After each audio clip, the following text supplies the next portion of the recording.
Asociación Camino Anima Mundi presenta. A ver, pensemos en esto. ¿Y si nuestra misión, nuestra verdadera misión en el universo, fuera, algo completamente distinto a lo que siempre nos han contado? Hoy vamos a meternos de lleno en una idea del pensador Antonio Oliver, una de esas ideas que, la verdad, te sacuden por dentro. Se trata de ver al ser humano no como un conquistador, sino como el pastor del ser. Y es una perspectiva que, cuando haces clic con ella, lo cambia absolutamente todo. Normalmente, la historia que nos contamos es la de siempre, ¿verdad? La del ser humano como dueño y señor de la creación, el conquistador que doblega la naturaleza a su antojo. Pero lo que nos propone Oliver es, literalmente, darle la vuelta a la tortilla. Es mirar hacia otro lado. Y ahí, justo ahí, aparece esa otra vocación posible, la del pastor, la del cuidador. Una figura cuya grandeza, ojo, no reside en el dominio, sino en algo mucho más sutil, en acompañar, en proteger y, lo más importante de todo, en dar sentido. Vale, pues vamos a bucear un poco más en esto de una vocación diferente. Esta idea, que tiene sus raíces en el pensamiento de un filósofo como Heidegger, nos lleva a que Oliver redefina por completo lo que significa ser humano, porque según él, ser humano no es un título que te dan al nacer, como si fuera un DNI, no. Es una tarea que se nos encomienda, una responsabilidad que tenemos que asumir de forma activa. Entonces, la pregunta clave es, ¿qué significa exactamente eso de ser un pastor del ser? Pues mirad, es verse como esa criatura única, singular, que tiene el encargo de cuidar de la realidad. Y esto no es poca cosa, implica aprender a escuchar, una escucha muy atenta, casi poética, a lo que Oliver llama el balbuceo de las cosas, como si las cosas, en su esencia, estuvieran esperando a que alguien las nombre, a que alguien las escuche. Y justo ahí, en esa escucha, está el corazón de la misión, la tarea de darles sentido, de traerlas a la luz de nuestra conciencia.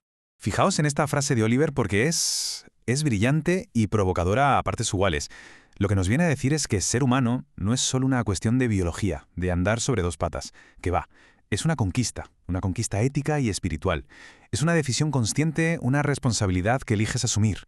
Es, en definitiva, la elección de convertirnos en los guardianes del sentido, en un universo que sin nosotros, sin una conciencia que lo ilumine, pues se quedaría mudo y ciego para siempre. Claro, aquí surge una pregunta inevitable. Pero, ¿por qué nosotros? ¿Por qué esta misión tan tremenda recae sobre la conciencia humana? ¿Qué tenemos de especial? Bueno, pues agarraos, porque aquí es donde la propuesta de Oliver se pone verdaderamente cósmica. A ver, para que lo entendamos bien, Oliver utiliza una distinción filosófica clásica. Por un lado está lo que vemos con los sentidos, lo que él llama el fenómeno, que es como la cáscara de la realidad, lo superficial. Pero por debajo, latiendo, está el noúmeno, el cogollo, o sea, el ser profundo de las cosas. ¿Y cuál es la misión de la conciencia entonces? Pues precisamente esa, destapar la realidad, como si estuviéramos pelando esa cáscara con muchísimo cuidado para llegar al corazón, a la esencia de lo que las cosas son de verdad. La imagen que usa Oliver es potentísima. Dice que somos el puntero de la evolución. Ojo, no el producto final, sino la avanzadilla, la vanguardia del universo. Somos ese punto exacto, ese momento preciso en el que el cosmos, a través de nosotros, de nuestra conciencia, de repente despierta y se da cuenta de sí mismo. Es una idea increíble. Paremos un segundo a pensar en esto, que es muy gordo. Las galaxias giran, los ríos fluyen, todo el universo se mueve siguiendo leyes ciegas, una pura inercia cósmica. Pero la conciencia humana es lo único que puede interrumpir ese flujo automático. Y no para controlarlo, cuidado, sino para algo mucho más profundo, para darle un nombre, un significado, un hogar. Es dentro de nosotros, en nuestra interioridad, donde el universo deja de ser un simple qué y se transforma en un quién o en un por qué. Y es justo por eso que nos convertimos, en cierto modo, en la medida de todas las cosas. Pero claro, como es lógico, una misión de este calibre no es un camino de rosas, está llena de peligros. El pastor tiene que estar siempre alerta, vigilando a los lobos que acechan al rebaño. Y Oliver, la verdad, identifica con una lucidez tremenda cuáles son esos peligros que nos pueden desviar de nuestro camino. El primer gran lobo, el más evidente quizá, es el nihilismo. Esa sensación de vacío, de desamparo, de pensar que somos solo un accidente sin sentido en un universo al que no le importamos nada.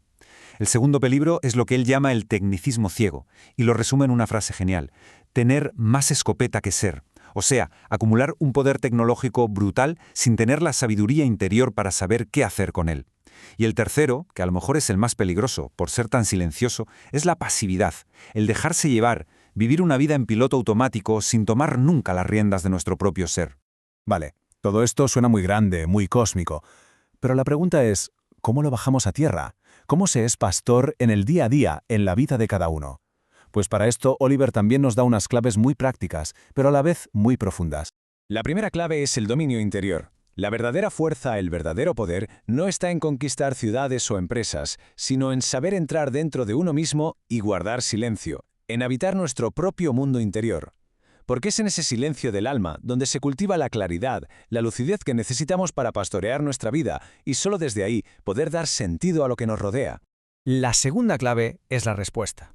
Ser pastor es estar aquí y ahora, 100% presente, y responder a lo que la vida nos va pidiendo en cada momento.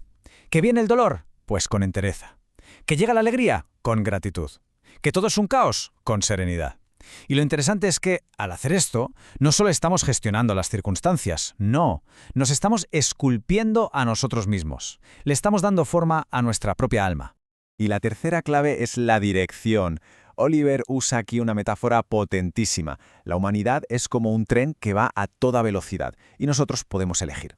Podemos ser simples pasajeros sentados en nuestro asiento dejándonos llevar por la inercia a donde sea que vaya el tren, o podemos aspirar a ser el maquinista, esa persona consciente que se atreve a ir a la cabina, a poner la mano en el freno, en el timón y a dirigir el tren de la humanidad hacia un destino que hayamos elegido, un destino con sentido.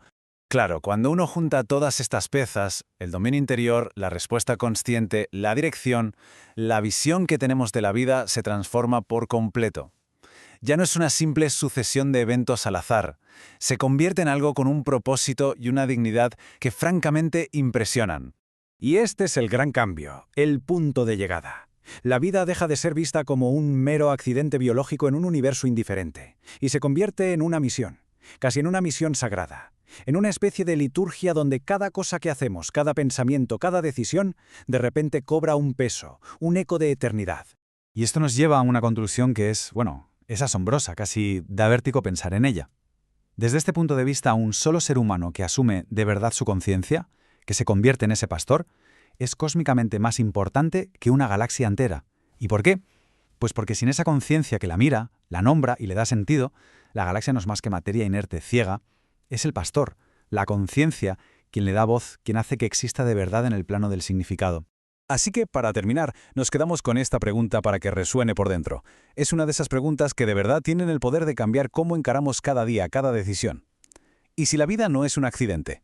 ¿Y si no es algo que simplemente nos pasa, sino una misión sagrada que se nos está confiando en cada instante? Desde luego, todas estas ideas abren un campo de reflexión personal enorme.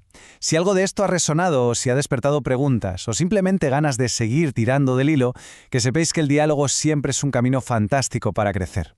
Así que, para compartir cualquier cosa que os ocurra, o simplemente para seguir la conversación, la puerta está siempre abierta en esta dirección de correo: quiero@caminoanimomundi.org. De verdad que será una alegría recibir vuestras aportaciones y poder seguir pensando en todo esto, juntos.